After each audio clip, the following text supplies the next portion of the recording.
আজকের রাতটা ইসরায়েলের জন্য এক ভয়াবহ আতঙ্কের রাত হয়ে উঠেছে।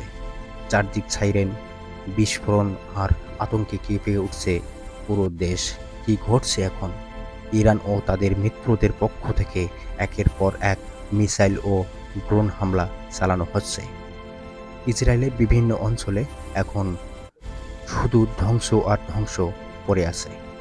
উত্তর ও দক্ষিণ ইসরায়েলে বারবার এয়ার রেড সাইরেন বাজছে, মানুষ আশ্রয় কেন্দ্রে ছুটছে। হিজবুল্লাহ ও ইয়েমেনের হুতি বিদ্রোহীরাও হামলায় যোগ দিয়েছে, ফলে পরিস্থিতি আরও ভয়াবহ হয়েছে। ইসরায়েলের স্থাপনা ধ্বংস ও আতঙ্ক, বিভিন্ন সামরিক ঘাঁটি ও গুরুত্বপূর্ণ স্থাপনা লক্ষ্য করে হামলা চালানো হয়েছে।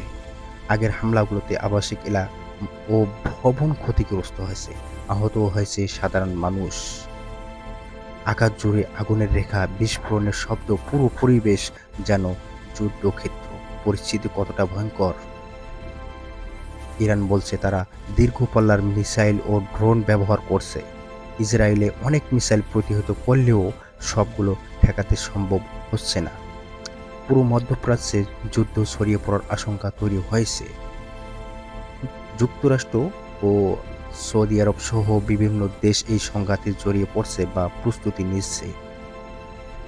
যুদ্ধ থামাতে কূটনৈতিক আলোচনা শুরু হলেও পরিস্থিতি এখনো নিয়ন্ত্রণের সংক্ষেপে নিউজটা বলতে গেলে আজকের রাত ইসরায়েলের জন্য এক বিভীষিকার রাত। ইরানের মিসাইল ও ড্রোন হামলায় কেঁপে উঠছে দেশ।